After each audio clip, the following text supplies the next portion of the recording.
Welcome, I am Drakenwild and this is Zelda lore to dream to. Please put away your chocolate or other beverage of your choice, get comfy and let us begin. King Rhoam isn't just a bad father, he's an outright abusive and neglectful one.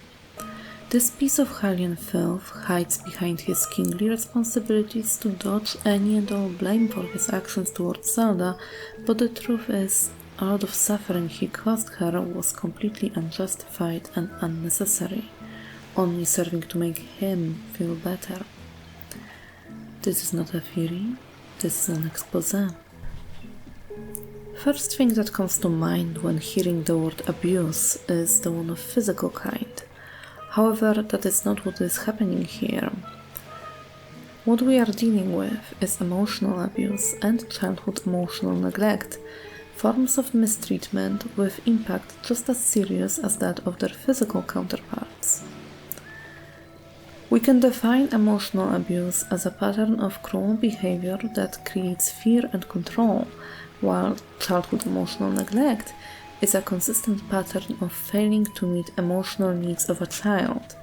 To simplify, abuse is what happens to someone, while neglect is something that fails to happen. But those definitions are broad and not very helpful. So let's take a more in-depth look, starting with emotional neglect. Emotional neglect means treating a child's emotions as unimportant, invalid, or of a lesser importance to something else. Neglectful parents either don't notice or don't value a child's emotions, thus teaching the child that their feelings don't matter or are somehow wrong. All of these fit our case like a glove. King was barely present in Zelda's life in general, never taught her how to process her feelings, nor allowed her to show emotions around him in the first place, as he took that as a sign of weakness. Zelda's needs were always secondary to the threat of Ganon's return.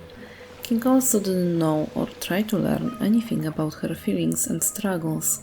He generally didn't listen to her, didn't give her space for vulnerability, and instead kept raising the pressure. She was never offered kindness or consolation. As for signs of emotional abuse, I have a whole checklist. It's a paraphrased version of one provided by Psychology Today. Let's walk through it. Controlling the child, how they spend time and with whom. King was scolding Zelda routinely over her choices regarding how she was spending her free time. Threats to the child, their safety, property or loved ones. While King did not threaten Zelda directly, he did keep reminding her that Ganon will kill everyone in Hyrule if she doesn't unlock her power in time. Isolating the child from other people, be it family or friends. King had it easier actually, as Zelda didn't have any family and friends to isolate her from, so he just kindly made sure it stayed that way. Extreme jealousy, accusations and paranoia. Jealousy and paranoia don't apply, but the king did keep accusing Zelda of wasting time and not trying hard enough, so yeah. Delivering constant criticism. Zelda's attempts at meeting Rhoam's expectations were never enough for him, and so he criticized her for it, never noticing, let alone praising her efforts. Regular ridicule or teasing didn't happen. And now, not as much of a jerk as you could have been award goes to King Rhoam of Hyrule. Bravo, bravo. Acceptance or care being made conditional on a child's choices. That wasn't really the case, as Zelda didn't receive any acceptance and barely any care as a form of punishment for constant failing. Oh, excuse me, for Rhoam it's apparently a teaching method. Right. Demeaning, shaming or humiliating the child. We know of at least one instance of public humiliation. Given how that scolding looked like, we can only assume that other ones were similar in nature. Thwarting child's personal goals. King did everything in his power to stop Zelda from pursuing science despite knowing full well she liked it and was good at it. Instilling sense of self-doubt and worthlessness. Zelda is seen feeling worthless and called a failure to her face by the king. Gaslighting, making someone question their competence and perception. Nope. Zelda was questioning her worth, but not really the competence or perception. But that's a lot of accusations and statements flying around. This sort of argument would not stand in court. So, is there any proof? Yes, actually, there is plenty. King's behavior, along with the impact it had on Zelda, is well documented across the whole game, with multiple accounts detailing the events, especially regarding Zelda's psychological state. There is a lot of material to go through, so let us dive in. I find it interesting that the most detailed and damning account of abuse came from King himself. In the library in Hyrule Castle, there is a small room hidden behind a bookshelf. There you can find King's journal. Rhoam started writing it on the day Zelda was born, and from it we can guess that the first few years of her life were pretty normal and happy. Things started taking a turn for the worse when the king realized the fortune teller's prophecy was starting to come true. In second entry of the journal we read, "Reports keep arriving regarding the excavation of relics. The fortune teller's predictions seem to be coming true. Calamity Ganon was not a figure of fable or even a legend. He actually existed in our great land of Hyrule." That specific point marks the beginning of the cycle of abuse. King became terrified of Ganon's return, saw his own daughter as the solution to it, and started treating her as such. She became less a tiny human in his care and more a means to an end, a weapon. How do I know that problem started right then? From the very next entry, of course. We read, "My queen has left this world. Her death was so sudden and unexpected. I awaken most nights unsure if she's really gone."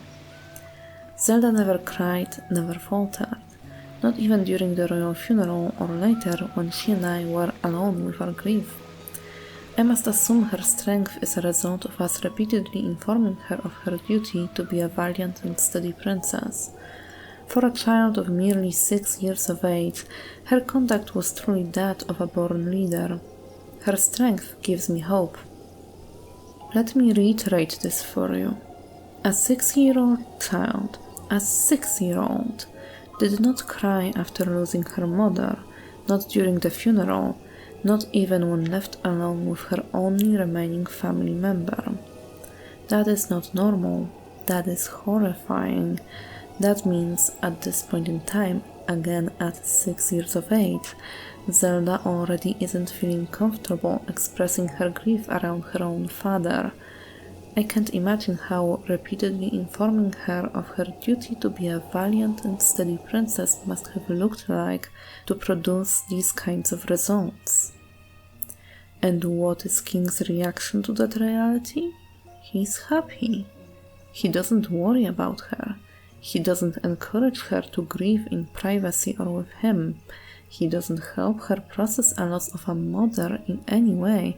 All he thinks about is that cursed prophecy and how hopeful it feels to have already successfully taught his poor girl that her feelings don't matter and should be bottled up or else.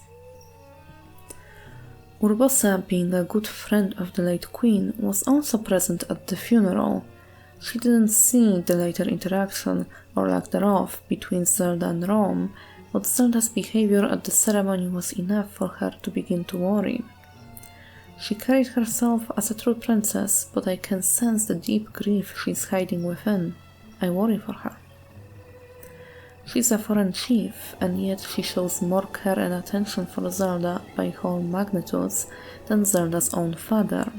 Let that sink in. Let's stick with Urbosa's account for a moment. Next entry comes from a year later. I made a voyage to visit Hyrule. After speaking with the king, I saw Zelda for the first time in a year. In truth, it was my concern for her that brought me there. The king allowed me to keep her company as she went to the spring for her training. There, Zelda prayed and prayed in the spring's icy waters until the sun set. I told her many times to stop, but she wouldn't listen. I eventually had to drag her out of the water. Zelda gazed at me for the longest time with heartbreaking vulnerability.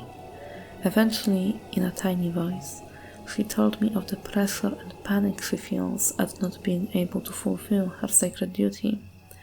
She whispered over and over, "Why can I not do as the royal daughters of the past have done? What is wrong with me?" All I could do was hold her close and listen. I pray that it's enough. Zelda's training was to begin at 7 years old. Her mother was supposed to be her teacher. After her sudden passing, there weren't any written documents or books detailing how such training should look like. It was all oral tradition in the female part of the royal line. In those circumstances, King's idea of the best way to train was sending her, a 7-year-old, to stand in cold water from sunrise to sunset, without breaks, accompanied only by guards. That formula for training never once changed in all 10 years of trying. King expected her to go, pray, and come back with results, like a good magic weapon she was supposed to be. Unfortunately for him and Zelda, he was dealing with a human instead. Urbosa actually accompanied her to her training at least once more. As she told Link, "She's put in more than enough time. Ever since she was a young girl, she's gone through rigorous daily routines to show her dedication. She once passed out in the freezing waters trying to access this sealing power. And she has nothing to show for it." Does that count as physical abuse? I think it does. Regardless, I'm going to hold it against the king because it's fucking abhorrent. Back to that quote from earlier though, because I am not done. According to Urbosa's account of the events, Zelda has been saddled with responsibility for the survival of the entirety of Hyrule since age 7. She's already panicked and believes that something must be inherently wrong with her, a belief she carried with her for most of the game's story. Does the king notice or care in any way, shape or form? It has been a year and 3 months since her mother passed. Perhaps she's held back by heartache too deep to heal. I must act as a king, not a father. I must order her to train relentlessly at the fountain. Do you see what I'm talking about? This bastard, this absolute, utter piece of shit, is now blaming Zelda's grief, which he never helped her through, for her failings. He also is delusional enough to flat out admit he's treating her as his subject, not his daughter.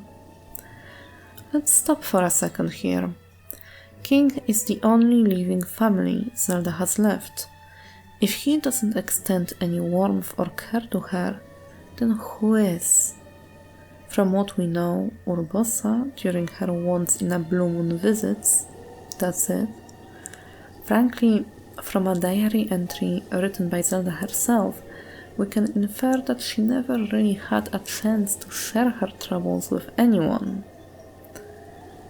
I wish to talk with him more, and to see what lies beneath those calm waters, to hear him speak freely and openly, and perhaps I too will be able to bare my soul to him and share the demons that have plagued me all these years. She doesn't state that directly, but reading between the lines, it seems that before Link she never really had anyone with whom she could talk about how horrible she feels. No other documents or memories mention her having any trusted friends either. So, she was alone with all of her fear and suffering. How very noble and humane of you, King.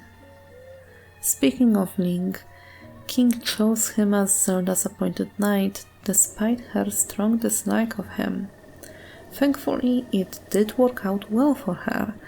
However, it still shows just how little King cares about her feelings. While King did choose him because of Link's ability rather than malice, it was still very thoughtless of him. Meanwhile, best Aunt Urbosa knew exactly what was happening, despite not being around Zelda all that much. She gets frustrated every time she looks up and sees you carrying that sword on your back. It makes her feel like a failure when it comes to her own destiny. Don't worry, it's not like you carry blame in any of this. It's unfortunate. She's put in more than enough time. I was told Zelda went off to research ancient technology, so I had no choice but to confront her about it. She claims she was simply using her day off from training to indulge in a bit of research, but still I scolded her. She won't get it through her head, forcing me to tell her the same thing I have been repeating ad nauseam. The reason her sacred powers still won't awaken is because she's spending all her efforts playing at being a scholar. Let me get this straight. Here, King not only shifts from pinning blame on Zelda's heartache to blaming Zelda directly, he also admits to telling her about it, scolding her for failing to meet his unreasonable expectations repeatedly, ad nauseam. He has no interest in how Zelda feels, nor why she does what she does. Only thing she cares about is putting her in her place. One incredibly telling detail is that the whole thing took place on Zelda's day off from training. She was literally allowed to do whatever the hell she pleased with that day, but King still rushed to drag her through the mud as soon as he heard about what she was doing. That's how much he hated her having any life of her own. What's worse is that King's account of the event is actually really fucking tame. And should Ganon ever show itself again, we'll be well positioned to defend ourselves. What are you doing out here, Zelda?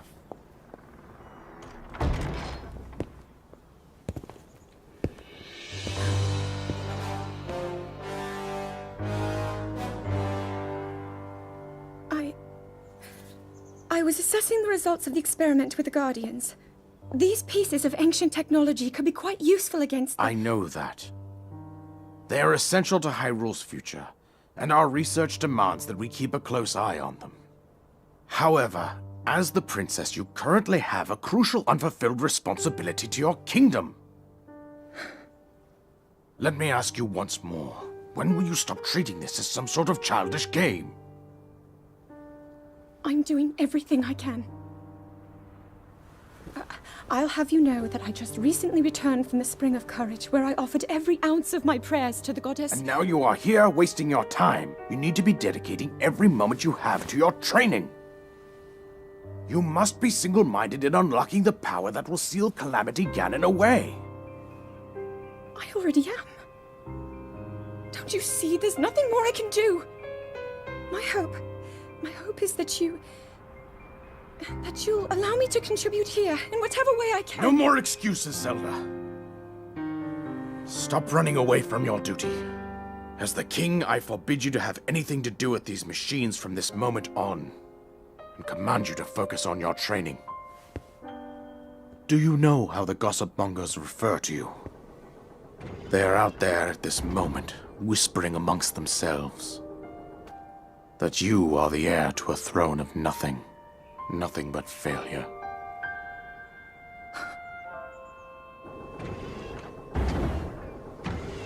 It is woven into your destiny that you prove them wrong. Do you understand? Yes, I understand. He literally publicly humiliated her in front of her only friend and few other guards. He refused to listen to anything she had to say and instead informed her that gossipers call her a failure. I'm sorry, but reminding her of her destiny after all this senseless trashing is not a sufficient consolation. In fact, by King's own admission, he never consoled her, not even once. Those in the castle talk behind her back, and I, her only family, scold her for her shortcomings. No wonder she wishes to hide away in her beloved relic research. I'd love nothing more than to console her, but I must stay strong. He stands with the gossipers against Zelda. He largely misunderstands why she is wanting to do research so badly, and he keeps stubbornly refusing her basic human contact and support. He doesn't deserve to be called Zelda's father. I have not seen my father since he last scolded me. Things are too strained now. I will meet with him when I return. That interaction we saw in Link's memory was the last interaction these two ever had. In fact, this is the only unofficial interaction between them Link remembers. King's journal and Zelda's diary barely mention any other ones. So, not only was King an abusive arsehole whenever he was around Zelda, he barely was around at all. Wow. Just wow. Speaking of Zelda's research, calling what she was doing playing and hiding away isn't just unfair, it's delusional. Of course, it did serve as a coping mechanism, and everyone involved could see sciences made her happier, including even someone like the Rook, who isn't particularly good at identifying complex emotions. All my Hylian brother seems to do these days is watch over the tiny princess while she does her research. It looks like tough work, but the princess seems a lot happier and talks more since she's been doing it, so it must be okay. However, it was so much more than that. In the first entry of her diary, Zelda writes, "The return of Ganon looms, a dark force taunting us from afar. I must learn all I can about the relics, so we can stop him." Research isn't just something Zelda likes doing. It is one single avenue where she can actually make progress and for once feel like she's useful in preparations for the return of Ganon. She truly is dead set on helping to bring him down in any way she can. We see this in Link's memory right after Calamity awakened. Come, we should go. We need to get you someplace safe. No. I'm not a child anymore. I may not be much use on the battlefield, but there must be something I can do to help. We see this in Zelda's research notes. I can finally see the light of hope in our fight against the rising Calamity. Still, we must exhaustively investigate all means of opposing the Calamity. We must not give up, no matter what. We even see this in Revali's diary, where Revali, despite having empathy over Revali, notes, "I still remember that look on the princess's face. When she asked me to pilot the divine beast, she was not only determined, she seemed desperate. She's aware she can't fulfill her sacred duties, and anyone can see how it weighs on her." And how helpful Zelda was! From her research notes, we learn that she helped uncover and study the only known Sheikah slide. You know, that thing Link does everything with. It was Zelda, along with Pura and Robbie, who found out runes exist and researched Slade's ability to interface with guidance stones and shrine control panels. It was them who uncovered the Shrine of Resurrection and its functionality. It was them who helped the champions learn how to pilot divine beasts. My point is, that team of three truly did a lot of heavy lifting, and without those efforts, the future we play through in the game might not have been possible. Speaking of the future, Link, Zelda's relationship with him is very telling as well regarding her state of mind. She is described by Urbosa as being uncharacteristically cold towards Link, and it's not hard to understand why. By the time Link became Zelda's appointed knight, he already had the Master Sword. Zelda admits to assuming a lot about him. I always believed him to be simply a gifted person who had never faced a day of hardship. What does the boy chosen by the sword that seals the darkness think of me? A daughter of Hyrule's royal family, yet unable to use sealing magic. He must despise me. And of course she thinks that. After all of the abuse she has received, people must hate me became the default assumption, especially in the case of someone who was successful in fulfilling their destiny. This causes Zelda not only to be unpleasant towards Link, she also keeps avoiding him in any way she can. She doesn't want to see him or be seen by him, let alone speak to him. This, in turn, makes this happen. Nothing. Just as I thought. It appears that this structure was designed to be exclusively accessed by the sword's chosen one. But designs can always be worked around. At least I hope. How do I get inside? I need to activate it somehow.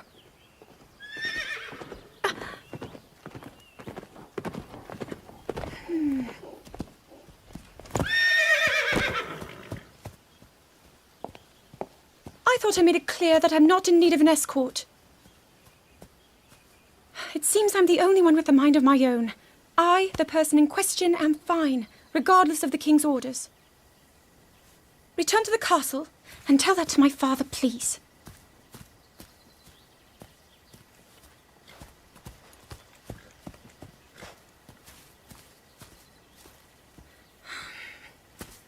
And stop following me! I believe this memory to be widely misunderstood. Zelda's behavior seems awful and irrational when viewed without context of everything we have just discussed. But when you take into account her state of mind, this couldn't have gone any other way. Yes, she was awful towards Link, but can we really blame her for preferring to look for a workaround way to enter a shrine rather than asking for help from the person she perceives as her enemy?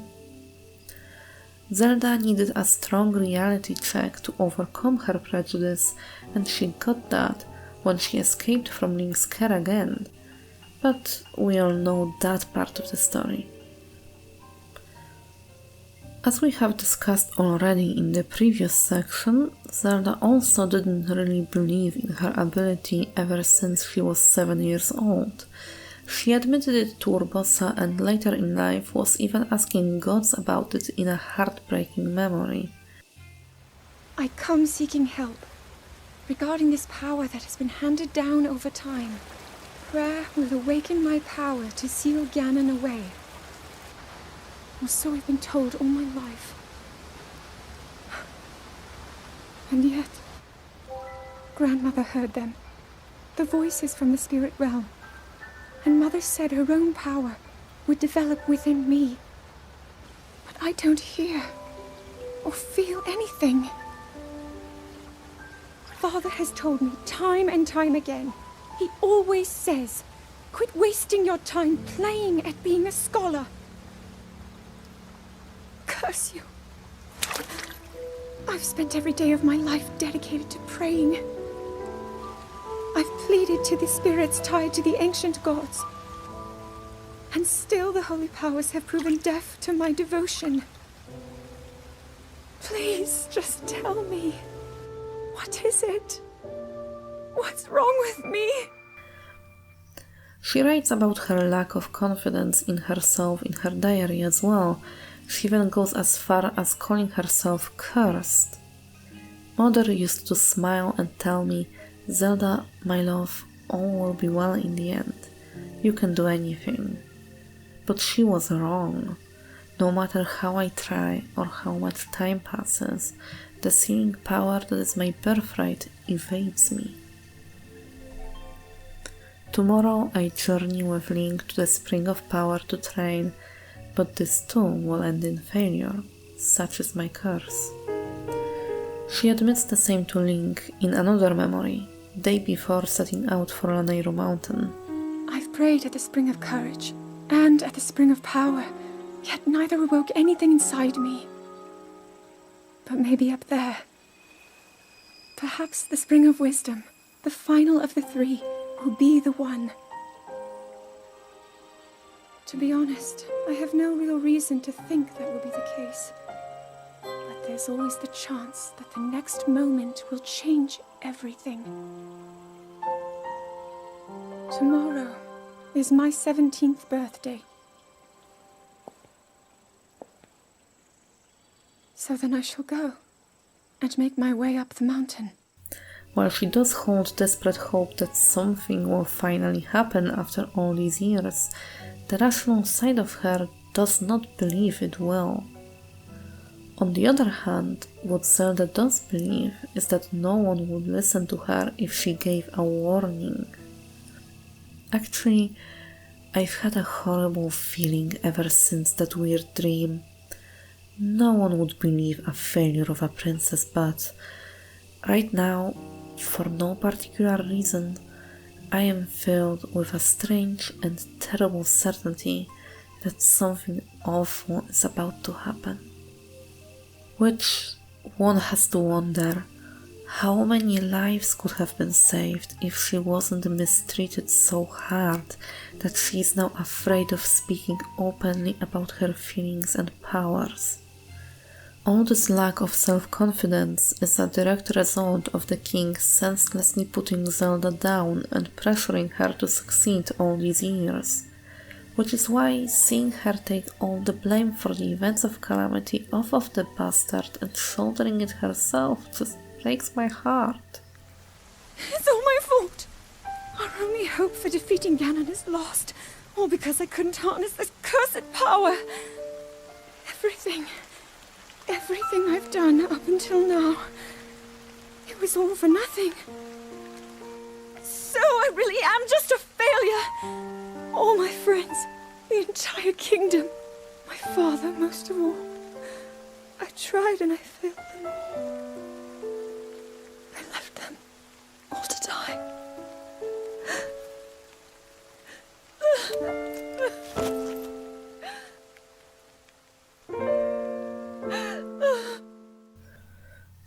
Urbosa mentions that as a small child, Zelda had a beautiful smile.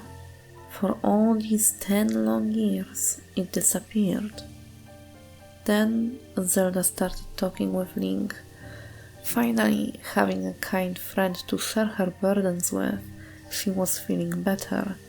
And so, after all that has transpired, with Ganon sealed away and her abuser gone, she finally could let go and smile again freely, like she used to as a child. Was the abuse really necessary? The short answer is no. In his journal, King is seen expressing that his heart breaks at Zelda's suffering, that he would love to console her, but he can't as their situation is dire. This is all evasive BS. This will likely be her last chance. If she is unable to awaken her power at Lanayru, all hope is truly lost. If she comes back without success, then I shall speak kindly with her. Scolding is pointless now. Perhaps I should encourage her to keep researching her beloved relics.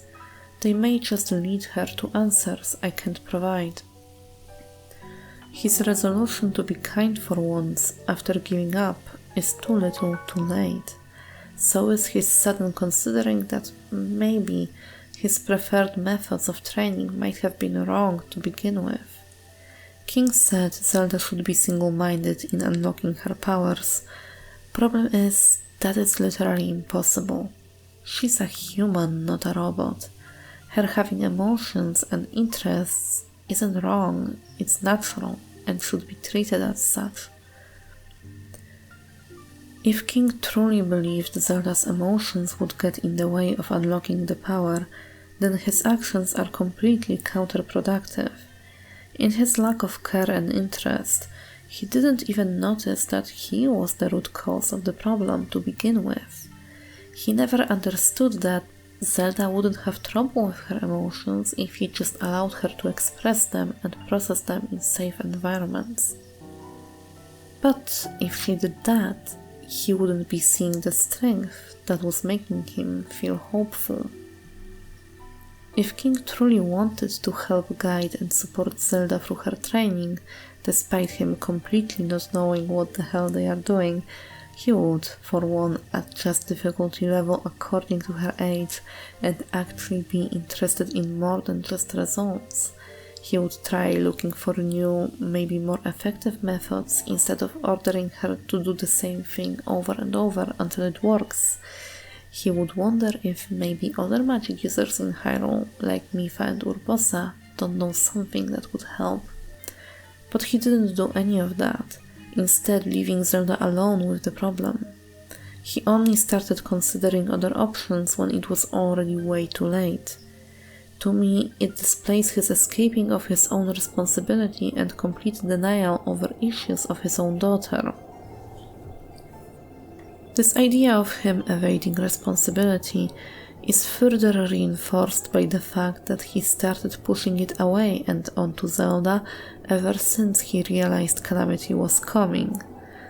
Yes, she was the key to fending Ganon off, but she was still only a small child, while he was a grown fucking adult and the actual ruler. He should be the one taking responsibility for everything, instead of hiding behind the back of a little girl like a complete coward. Providing Zelda with care and nurture was his responsibility. Protecting Hyrule and everyone living within it was his responsibility. Finally, helping Zelda overcome her struggles and fulfill her destiny was his responsibility. As the person who came up with this stupid training program and forced it upon Zelda, blame for her failing lies with him. Blame for Hyrule's destruction and failure to stop Ganon lies with him.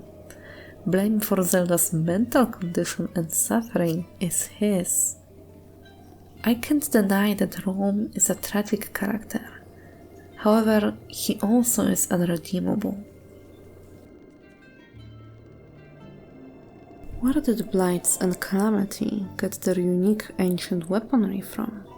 No, seriously, where? To find out, we're gonna need to go on a bit of a journey. So strap in, subscribe to the channel, and let's go! Currently, we are located in Gerudo Highlands. It is home to snow, rock, some more snow, and very suspicious looking bokoblins. For some reason, they seem like they'd be ready to invade another country any moment now. Ha, weird. Anyway, while rocks are indeed very interesting, we are here for a different reason. See, there is no clear origin to Blight weapons. All we can really do is guess, and it just so happens that the first and most obvious of those guesses leads us right here. A little history lesson. Yiga are a rogue clan of Sheikah who rebelled against the royal family of Hyrule and swore loyalty to Ganon back in the times after the first Calamity. Sometime after the war ended, Hylian royalty grew wary of Sheikah and their powerful technology, and somehow came to the bright conclusion that the best way to stave off this imaginary threat is persecution of their longtime allies. In order to keep the peace, Sheikah agreed to abandon and bury their technological marvels, along with all knowledge that came with them. Well, most of the Sheikah did. Some, rightfully, felt hurt by this turn of events, refused to cast away their technology, and left the tribe to then form what we now know as the Yiga Clan. Thus, we now have people with the full extent of knowledge of the ancient technology who are all commonly seen using it in combat. Foot soldiers can teleport, blade masters can control earth on top of that, and Master Koga has access to protective shields, spike ball summons, and magnesis. then it is entirely possible that the weaponry with which Blights are outfitted had its source right here. Since Yiga are openly allied with Ganon and had the means of design and production, it is not a stretch to assume that they were responsible for creation of that technology. Or is it? While this theory is very convincing and fits neatly into the established history of Hyrule, there is a problem with it. Yiga are bumbling idiots. They don't seem like people who would be able to advance or construct such complex technology, and we lack evidence to the contrary. If they indeed have knowledge of how to create ancient weapons, they would use them themselves, but they don't. If they could build a divine beast, large or small, they would have every reason to do so, but they didn't. If they could advance the technology, there'd be no reason not to, yet ancient monk Masko Sheikah can do everything a Yiga can, and more. Similar to how most people in our world can use the internet, but very few know how it actually works, Yiga might just be a group of people who only ever knew how to use the ancient technology, not how to make it. They would have passed their fantasy tablets down through generations, and if there ever were efforts to reverse engineer, they failed. Those are all just assumptions, however. You can't prove a negative. We don't have enough evidence to conclusively say that Yiga are the source of Blight weapons, but we also aren't able to fully deny it. All we can do is deal in likelihoods, which is why the origin of these weapons is so hard to trace. I'm getting sick of the cold. Let's move on already, shall we? Next stop, the Great Plateau. Very interesting and outright weird spot, the Great Plateau. It's a place of shocking concentration of extremely important landmarks, and it seems to hide a whole lot deep under its surface. One such place is Masko Sheikah's dwelling. He is a standout example of an ancient monk, the only one to ever show us their true capabilities. As it turns out, monks are very mobile and have full access to ancient technology, similar to Yiga. Except, unlike Yiga, monks were alive when it was still being created and when the decision to bury it had been made. Do I think Masko Sheikah is the culprit here? No, absolutely not. Generally, I would not suspect the monks as a collective. They aren't evil. The idea of a singular rogue monk, however, is not completely off the table, so let's entertain the thought. Technically, a monk like that could have been Ganon's supplier. In practice, this theory seems extremely weak and unlikely. Swapping out Yiga for a monk does alleviate some of the concerns with our previous idea, but not all of them. While monks seem far smarter than Yiga, we really have no clue if they can design and build ancient technology.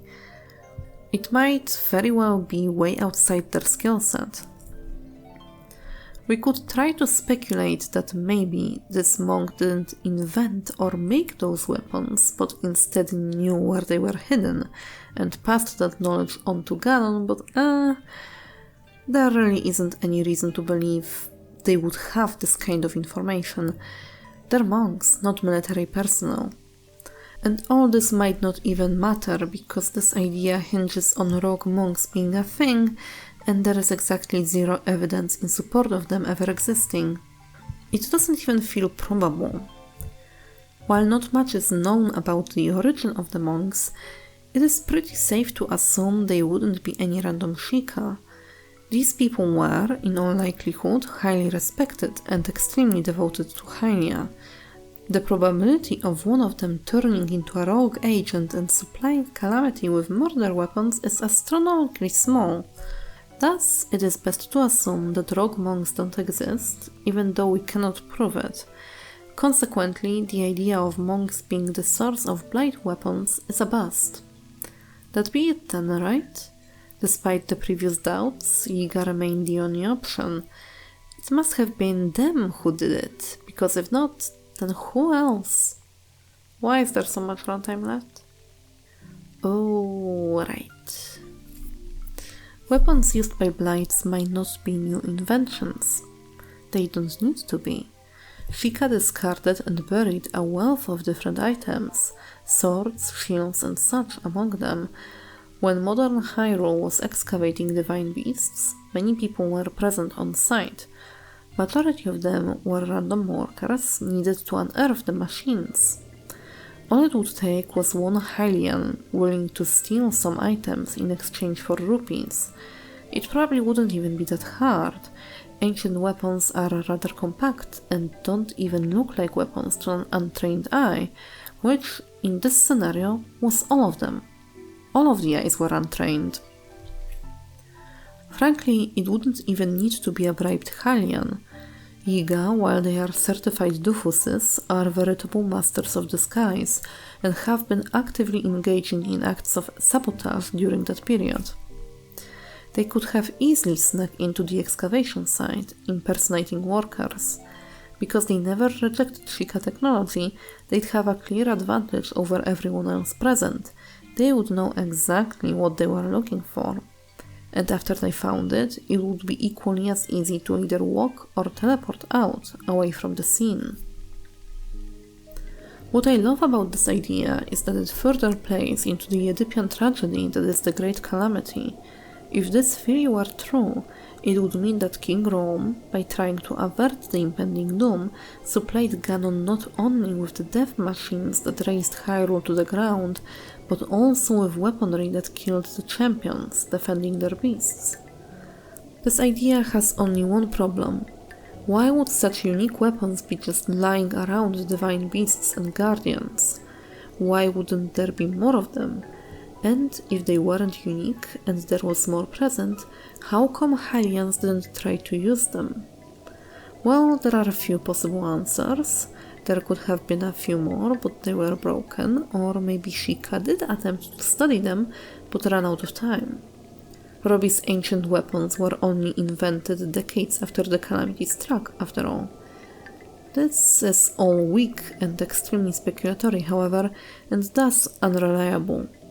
So, in summary, the possible answers to our questions seem to boil down to Yiga made the weapons, someone, but probably Yiga, stole them, or maybe a monk did it. Maybe. Possibly. Yeah, no, it's Yiga. There is a gentle hum as rain falls and splashes over the even rows of tombstones. Its songs lulls the village on the other side of the wall to sleep, but the graveyard is restless. It's that time of night when the souls of the dead rise again, seeking something. They are angry, aggressive, weighed down by a guilty conscience. There are dark secrets in this graveyard, truths both forbidden and long forgotten, but the ghosts know. They've been there, they've seen, they've done it. Today's video is a special one. For our first ever on the channel, we'll be doing a collaboration with the one, the only heavy speculator, Moxie Watts. Welcome, Moxie, and thank you for being here with us. I'm stoked to be working with you. Thanks so much for having me. I am Moxie, and on my channel, we take a deep look into the lore, heavily speculate about connections between past games, and I have a new segment in the works called Story Mode. In other words, I like crackpot theories. The rabbit hole continues, and the Sheikah really interest me in terms of their broad influence over Hyrule. The tribe is very fascinating indeed, and I am excited to try and get to the bottom of at least a few of their secrets. Sheikah are quite odd. Despite their extreme importance to Zelda lore, up until Breath of the Wild we've never seen them as a tribe. We've only been meeting select members of it, specifically the various incarnations of Impa. Because of this, and the general mysterious air surrounding the Sheikah, there really isn't much known about them in pre-Breath of the Wild eras. Yes, pre-Breath of the Wild, the Sheikah tribe was incredibly mysterious. It felt like we had no idea who the Sheikah were. Well, at least the North American audience was pretty confused about the finer details of the Sheikah tribe. There were some clues about their origins, and at least some indication of how ancient the tribe is, with the appearance of the Sheikah in Skyward Sword. even then, the only person Link meets in the tribe is Impa. In Skyward Sword, Impa is extremely devoted to her duty. She spends the entirety of her lifetime watching over Zelda. Quote, "And now that the thoughts of demise are proceeding to decay within the blade, someone must watch over that blade. Demise cannot awaken. This world must not be exposed to that threat again. This is the duty that must be performed by us Sheikah, who bear the pride of being chosen by the goddess in our hearts." Impa takes responsibility for watching over the Master Sword, sleeping in the recently reconnected Temple of Hyrule. Prior to the ending of Skyward Sword, it was the Sealed Temple. Link made a wish upon the Triforce to eradicate Demise. Note that the end boss battle with Demise is in the past. This is the only way Gerudo can resurrect Demise since he was eradicated. The Triforce is in the present, and on this plane of existence. You can see its presence as Link and Fi look over the Sealed Temple. The camera even lingers on it. Before they walk through the Gate of Time, Impa says that she will take responsibility for the Triforce. So, that's not what is said at all. Not even close. I received a rather large batch of translations from Laurelian Historian. I have been sifting through thousands of lines of dialogue in the last few weeks. As I was gathering research for this video, I dragged over this line of dialogue into the document. Like, I knew it was the line about the Triforce, but my smooth brain just can't read. It didn't even dawn on me that there was a difference until I was rewatching the cutscene. The NOA translation says, "Zelda, I shall watch over the Triforce." And in the Japanese translation, it says, "Zelda, please take care of the Triforce." It feels like a lot of creators are going into the roots when examining the lore nowadays. Even Nintendo Black Crisis did a video recently about translations. But this is a crime. This error is quite impressive. Just as Nintendo Black Crisis characterized the mistranslation of the Breath of the Wild side quest as an error, I think this localization is worthy to be categorized as such. For one, Impa takes responsibility for the Triforce in the North American localization. That is not the case. The direct Japanese translation reads as, quote, "Zelda, please take care of the Triforce." To break it down further, this group of kanji means please. And absolute confirmation of this phrase being a request lies within this specific kanji. I mean, even I could figure this out, and I don't know how to read Japanese. This is important to break down because we are talking about the Triforce after all. The responsibility of logistically handling the Triforce was not on the Sheikah, but on the shoulders of Princess Zelda. Nevertheless, the Sheikah tribe and the royal family worked together with Rauru to construct the Temple of Time, where the Triforce was sealed within the Sacred Realm. At the time events of Ocarina of Time take place, all Sheikah besides Impa are already missing, without any real clues as to why or where they gone to. As frustrating as it is, it does make sense. Sheikah are clearly based on modern interpretations of ninja warriors.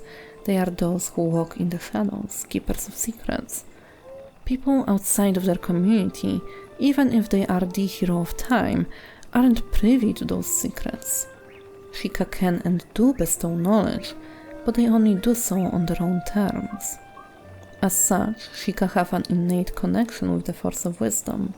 Trained individuals can tap into it and use the force to cast spells, manifesting as blue magic. However, this type of training seems to be somewhat rare, reserved only for a select few. Hand-to-hand combat abilities are far more widespread, however. Seemingly all able-bodied individuals are taught how to fight, resulting in a village full of martial artists, hidden away in the mountains, just like ninja warriors in pop culture. Additionally, Sheikah use variety of tools, like smoke bombs, to cover their tracks and otherwise assist in their missions. They are agile and prefer to stealth and attack from the dark rather than engage in open combat. When they're seen, they're easy enough to tell apart from Hylians, thanks to white hair and striking red eyes. I mean, probably. Sheikah in Breath of the Wild are all white-haired, but they do not have red eyes. However, in Ocarina, Zelda, while disguised as Sheik, makes sure to keep her eyes red, but golden hair is apparently fine to pass as a Sheikah. So it's unclear if Ocarina Sheikah have all been white-haired and red-eyed, and the red eyes trait didn't make it to Breath of the Wild era, or if the white hair and red eyes combination is important at all. Impa might have just so happened to have them, without any particular significance. That's what you get when your sample size is 2. Additionally, according to the Encyclopedia, the Sheikah tribe have served the royal family since the Age of Creation. These traits are exhibited by Impa in Skyward Sword. She is a predominant leader of the Sheikah tribe. The Sheikah play a vital role in the mission to protect Princess Zelda, because Zelda has to unlock her sealing powers, meaning that when she is a child and she is vulnerable, perhaps dark magic or curses could impede Zelda's spiritual progression. Princess Zelda must awaken as Hylia over her different reincarnations.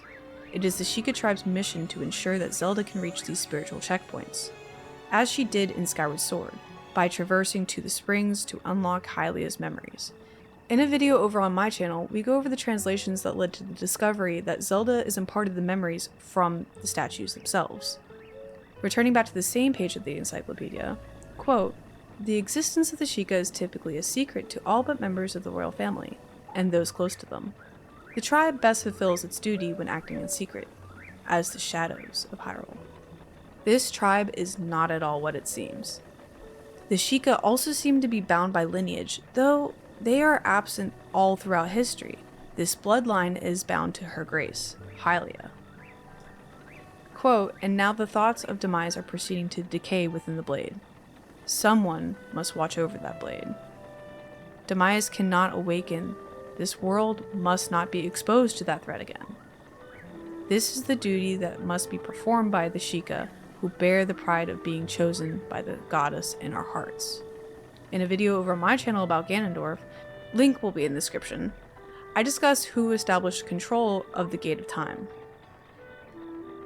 It's no surprise that it is Impa. Quote, "Return for me, please, to your era. After you all pass through, I shall deal with this gate." There are some clues that exist in the Japanese version of the game hinting at the purpose of this mysterious tribe. In the North American localization, Flat states, quote, "All the people in this village are born to serve the royal family of Hyrule." The Japanese translation gives us more information. Quote, "It is law that all the people of this village serve the Hyrulean royal family." This dialogue, along with the place in which Link meets the composers, implies that Sharp and Flat are Sheikah. See, the thing with the Sheikah is, they are fiercely protective of the royal family. More specifically, Zelda. You've got to understand, the Hyrulean royal family has descended from her grace goddess Hylia. Princess Zelda carries Hylia's golden light, and because of this, Zelda is the most powerful asset of Hyrule. Despite this, Zelda is just mortal. She can be harmed. The Sheikah are indeed sworn to protect the royal family. They act as a secret service. They are bound by the blood to this oath to protect the princess. The combination of these traits gives an incredibly clear picture of exactly who the Sheikah are. An incredibly deadly force to reckon with. As stated prior, during the events of Ocarina of Time, Sheikah are already missing. Kariko village, where Impa was apparently born and raised, is still called a Sheikah village, but that is only a technicality. When Impa left to become Zelda's attendant, she opened it to the common people of Hyrule. When Link first arrived in the village, all its inhabitants seemed to be of Hylian origin. This seems to imply that Impa was literally the last member of the tribe to live in the village. Between Sheik introducing himself as a survivor of the Sheikah and a gossip stone quote noting that many thought Sheikah had died out, this idea doesn't seem too far-fetched. However, if we reconsider the situation through the lens of what we've already talked about, things become a little different. Hylians believing Sheikah to be dead really doesn't mean much. Common knowledge can be wrong, especially when dealing with Masters of Disguise and Keepers of Secrets. Perhaps Hyrule was just led to believe that Sheikah are gone, and Kakariko has been opened purely to allow disguised Sheikah to mix and hide between Hylians. I can imagine that being sworn servants of the royal family and keepers of their darkest secrets would put giant flashing targets on the backs of Sheikah, especially in a time of political unrest. They could have hidden to protect themselves and the knowledge they were entrusted with. I've spoken about this at length already, so I'll be brief. 3 kinds of magic, forces you could say, permeate Hyrule at all times. These are power, wisdom, and courage.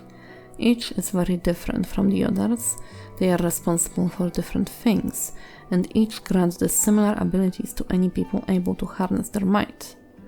For this video I'd like to focus on courage, the green type of magic. It comes directly from Farore, the goddess who gave life to the world. The green power represents many things, but the one which is particularly interesting is life. In Ocarina of Time, at the back of Kakariko lies a graveyard. It houses the souls of those who swore fealty to the royal family of Hyrule. Out of all these tombs, one in particular is especially interesting. It is a royal family's tomb, where members of the royal family have been buried alongside their loyal shadows. Oddly enough, the tomb is just a physical seal, covering up an entrance to a crypt. Its first room is locked on the other side and contains a small pit filled with not quite dead bones of unknown origin. How did they get here? These aren't grave robbers who snuck in and failed to escape back out. The only way inside was sealed off. Weirder still, the next room is filled with pools of seemingly toxic green liquid, with colored fumes leaching out of it. Surrounding the pools, multiple readers stand in quiet stillness. Finally, at the end, there is a headstone with a poem. This isn't just creepy, this is far removed from what you'd expect a royal crypt to be like. How does it even count as a resting place? There are no coffins in sight, and I doubt bones at the front belong to the royal family members. Frankly, why is it even in Kakariko and not somewhere around the castle? In Moxie's video on magic, it was speculated that the royal tomb was, in fact, the site of an experiment on the green type of magic, that something went horribly wrong, resulting in the creation of readers. I have a slightly different idea. I'd propose that Sheikah were purposefully trying to distill and pervert Farore's magic, all in service of the royal family. Since, as we've talked prior, Farore represents life, the result of this perversion was undeath, and these pools of sickly green acid. Just as Sheikah are clearly modeled after popular idea of ninja warriors, this shade of green tends to be associated with the art of necromancy in high fantasy settings. The dreaded necromancer is a pale, fragile wizard, protected by his skeletal army and usually dwelling in a dark castle or an extensive underground crypt. It is a dark and somewhat damp in such a lair, and besides varieties of undead servants, pools or vials of acid in the specific shade of green are a common element of decoration. Royal family's tomb fits scarily well into that general idea. No other kind of magic could create readers, because green equals life.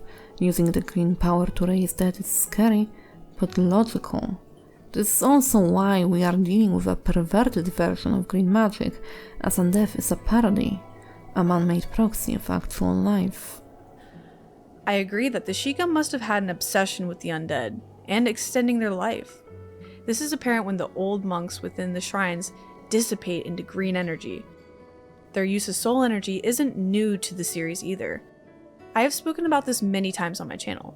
The Blessing and the Curse of Magic, a video that inspired this entire video, apparently, is a video diving into my philosophy and approach to understanding the magic in the Legend of Zelda series, which will be linked in the description below. As discussed in that video, the Green energy is soul energy. Everywhere this green magic is related to the souls of the living and the dead. Editor Draken here, if you'll allow me to interject. In Breath of the Wild, monks aren't the only Sheikah attempting to extend their life. Pura is as well. She has created an age-reversing rune, though it worked a little too well and turned her into a child. That activity has been recorded in Pura's diary. Carry on, Moxie. In Ocarina of Time, the Sun Song is an optional song. It is a useful song for dealing with redeads.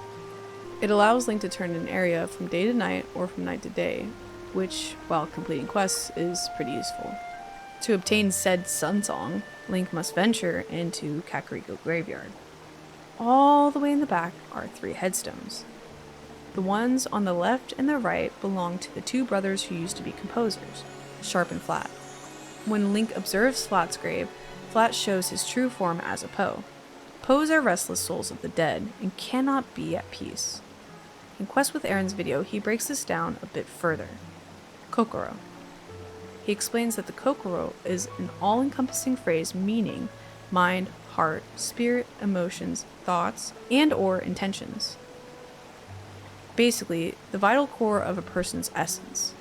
Aaron also describes it as finite and ever-changing. If a person dies without fulfilling their purpose, their soul will not return to reincarnation and will be trapped as a Poe. The composer brothers performed more than enough studies to create magical abilities. Quote, "We've nearly completed our study of manipulating time within the tones of Ocarina." No, actually, we were able to complete that study. Sharp confirms that they are responsible for creating the Song of Time, which is interesting.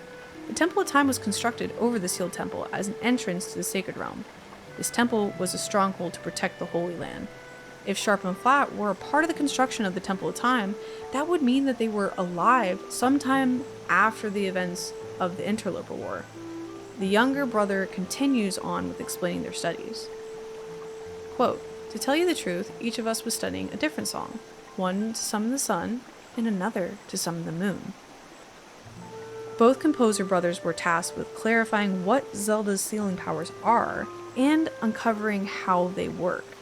Then, perhaps light can be used as a weapon for the Sheikah. Flat says, quote, "We were tasked with analyzing and explaining the mysterious powers passed down by the royal family." Sharp elaborates on this statement. Quote, "We brothers served the Hyrulean royal family and were tasked with studying the mysterious powers passed down by the royal family. Though, we've been unable to clarify the powers of the Triforce." The phrase "mysterious powers of the royal family" is alluding to Zelda's sealing powers. The goddess Hylia gave up her divine form to assume the mortal form. However, she can still wield light or sealing powers. After descending into the royal family tomb, Link must navigate through these mysterious pools of green liquid. In the Legend of Zelda official Nintendo's player guide, it refers to those pools as toxic water. Something interesting to note here, in Ocarina of Time N64 version, these pools of liquid exude dark green fumes. In the 3DS remake, however, these pools are retextured to be eerily similar to the hand clutching Ganondorf's corpse-like visage. This texture is also used in Granny's potion shop, who resides in Kakariko Village. It is not a potion she sells to Link, though. If Link steps in these pools, they damage him. Standing around these pools of liquid are redeads. Their gaze will petrify Link. At the end of this gruesome corridor are the results of one of the many studies composer brothers performed. Quote, "The sun rises and sets. Life-born will one day disappear. Sun to moon, moon to sun. May the living dead rest in peace." The Sun Song does not kill the redeads, only stuns them. They count as living dead, but are also alive, enough for the song to not kill them outright. The Sun Song allows Link to deal with the redeads, and obviously the song has a connection to light. The Sun Song was trying to replicate Zelda's sealing power, and it is protected from intruders by these undead beings and a seal in the form of a tombstone. only unlocked with necessary credentials. The tomb opens when Link plays Zelda's Lullaby. This level was designed and intended for the player to form a connection between the Redeads and this mysterious green energy. There is one thing that doesn't quite fit with all this, and it needs addressing. If Redeads are indeed a product of green magic, and very specifically green magic, how come Ganondorf had some of his own, standing menacingly in Castletown ruins after he took over? See, it is no secret that Ganondorf is a sorcerer. He was raised by twin witches, Rhoam and Kotake, who have taught him the arts of the arcane. His magical abilities are directly confirmed by Deku Tree itself. This evil man ceaselessly uses his vile sorcerous powers in his search for the sacred realm that is connected to Hyrule. While it is true that Ganondorf wouldn't have been able to create Redeads with red magic, the one he's most likely tapping into, it would not be impossible for him to wield green. After all, Sheikah are innately connected to blue, and seemingly they did. On top of that, Ganondorf is confirmed to have had access to the green magic. The great Deku Tree, as the spirit of the forest and nature, is an embodiment of green magic. And at the start of Ocarina of Time, Link is informed that before he was sent on his journey, Ganondorf had sapped power from the Deku Tree.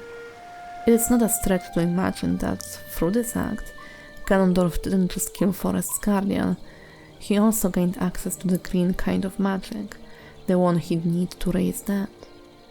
From there, he'd only need knowledge of how to do it, for which he's had 7 years to attain.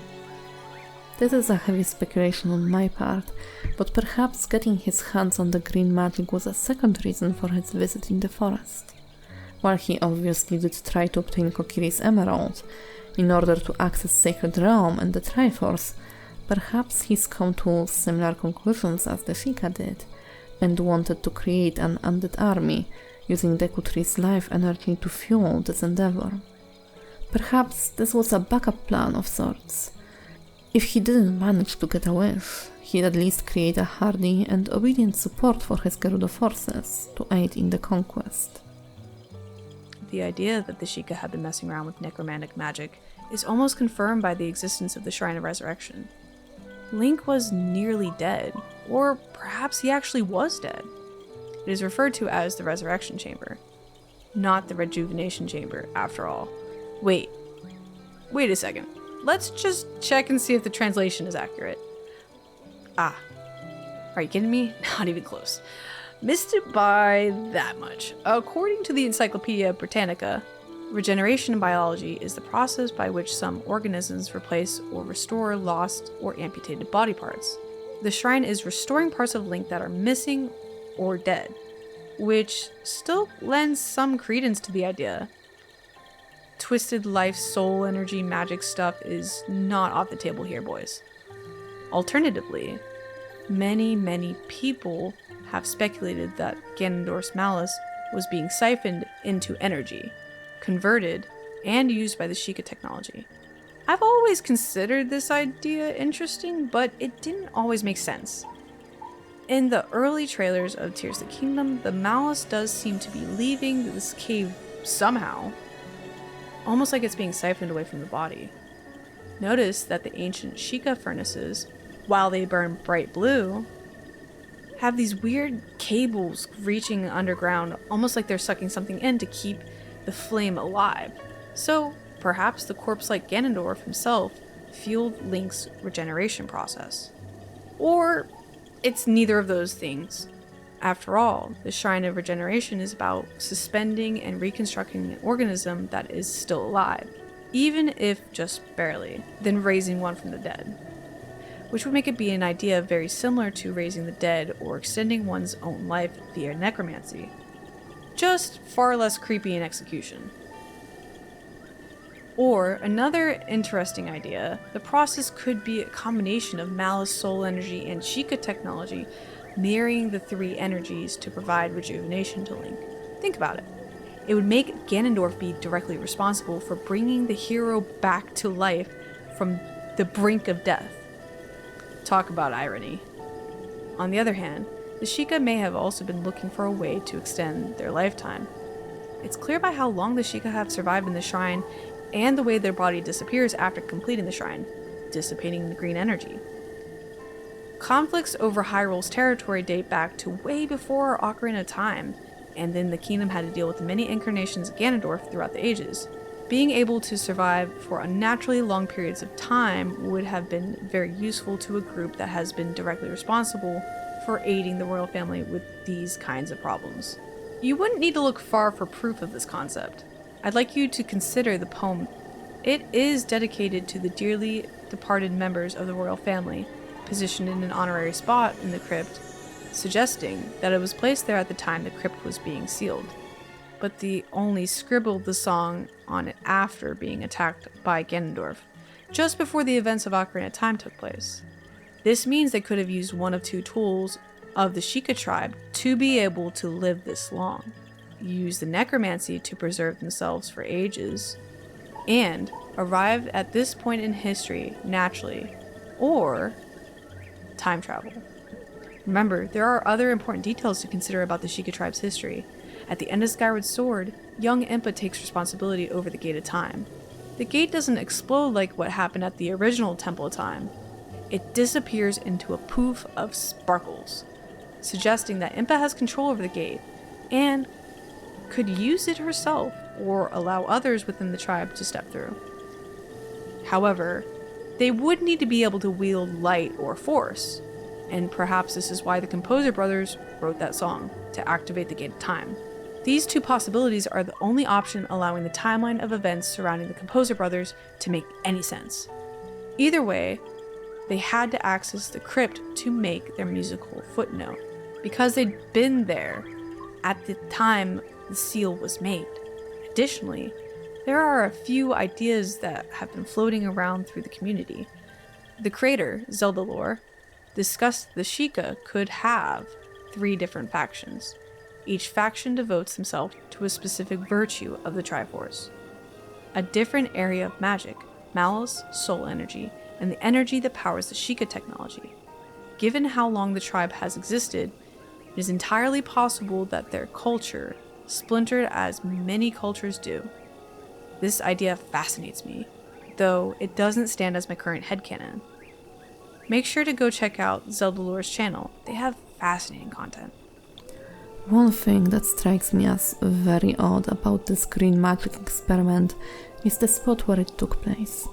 It'd be easy to assume that maybe the royal family's tomb never existed in the first place, and the headstone was just a cover-up to hide a lab masquerading as a crypt. But why? Why in the world would Sheikah do that? They already had a perfect place for conducting such experiments, an entire dungeon worth of space, already holding terrifying dark secrets. Shadow Temple, if it was still operational at the time, could also provide plenty of test subjects for our mad sorcerers. It feels like the optimal place to do it, and yet... Now, mind you, we're heavily speculating here, so take everything I say with a grain of salt, but I am thinking that the royal family's tomb was indeed just that, a tomb, at least originally. It was built ages before Ocarina of Time, for a royal who has just passed away. The ruler at the time, driven either by grief or hunger for power, ordered the Sheikah. Go forth and raise them from the grave. Duty-bound Sheikah bowed and left, made their way for the tomb, and began setting up for an experiment. Under the dark shroud of night, bodies were ferried into Kakariko, through and behind to the graveyard. There they would be lowered into the crypt and carried into the pit in the first room, already cleared out of anything of import.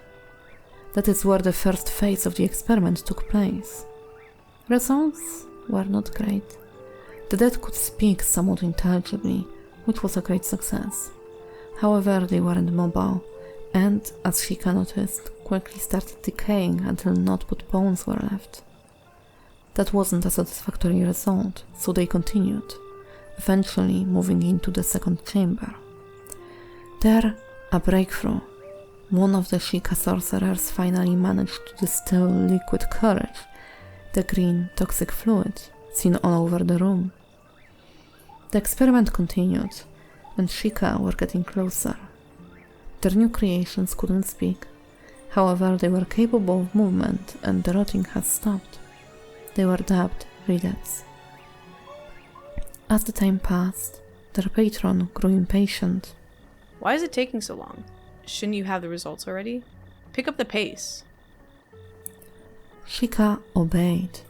Finally, after years of work, they have reached a formula.